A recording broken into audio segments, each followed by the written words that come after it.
Good morning, Donnie Thomas here, and today I want to talk to you a little bit about something that's very important to our Christian walk, and that is spending time with God daily, or quiet time, or whatever you want to call it. And I want to share with you a little bit about what that looks like for me. For me, it is a first thing in the morning thing, and what it entails, it varies sometimes, but most of the time that I have a Bible study or something that I'm doing, and there's a scripture reading involved, and I'll do that, and then after that there'll be prayer time. But I got to thinking about it the other day about why do we do that? And the reason that we really should do that is just because it helps to strengthen our walk with the Lord.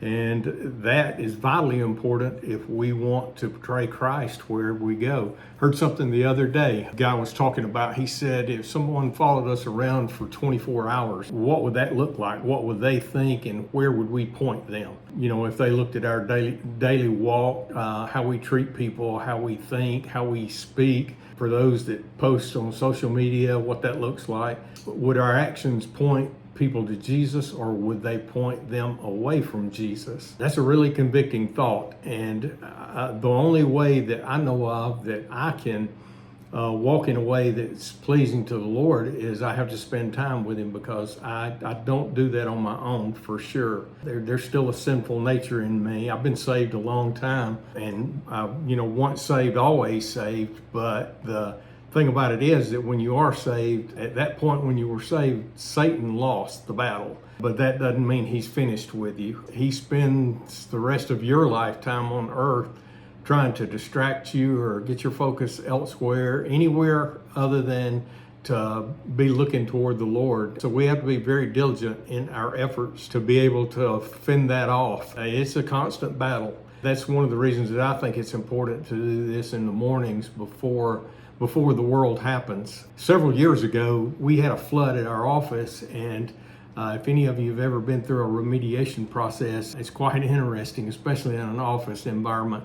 It was a pretty major flood, and we had a lot of water. It was about 3,000 square foot office, and it flooded just about the whole thing. So when the company came in, they cut away the sheetrock and got all the water up that they could. But then for the next couple of weeks, we had, I don't even know how many, probably 30, 40 fans running, dehumidifiers. And I was walking down the hall one day and thinking about trying to get work done while all of that was going on and all that noise. And God just showed me that's what it's like for us when we try to spend time with Him. That's the noise of the world. And it can be anything. It can be a legitimate distraction. I mean, we can be going through some tough times that really can take our eyes off of God, or it could be something that just Satan throws at us. We chase the squirrel, whatever it is, and then we lose our focus on God, and He's not able to speak to us. So we really have to put the effort forward. A lot of times my morning prayer is that I want to thank God for the gift of the day, but then I ask Him to help me live it in a way that He would be proud that He extended that day to me. When I was still working, I've been retired for about a year now, but when I was still working, it was fairly easy for me to do that because I was on a set routine, set timetable, and I always had somewhere I had to be after, so I focused on getting through reading the Word and praying and what have you. But since I've retired, you actually think that would be easier, but for me it's been more difficult in a lot of ways, but even in that, because a lot of times I don't have my day planned out. It will just be whatever happens during the day. I mean, we have projects or whatever that we want to do, but not necessarily a plan for that particular day.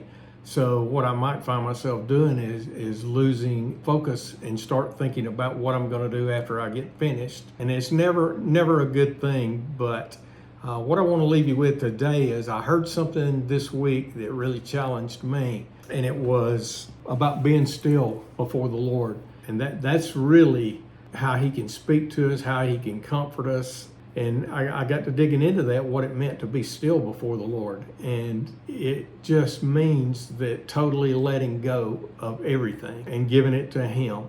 And there may be answers in that, there may not be answers in that. It's just one of those things. If we can do that, it gives God the opportunity to speak to us or to steer us, to guide us, to give us answers. You know, we've always heard that sometimes the answer is wait. And what do we do during that waiting? Another thing I heard this week, we should worship.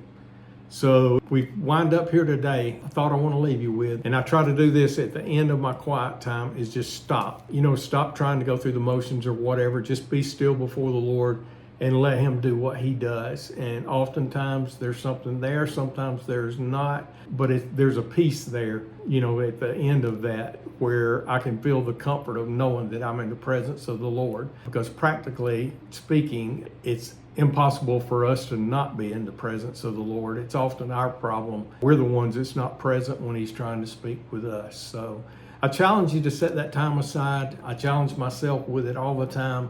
Allow God to speak and use us, and maybe that way that we will live our life more in a way of pointing others to Jesus, and should ultimately end up pointing them to the cross. So I challenge you with that. I love you. Thank you for this time. Have a blessed day.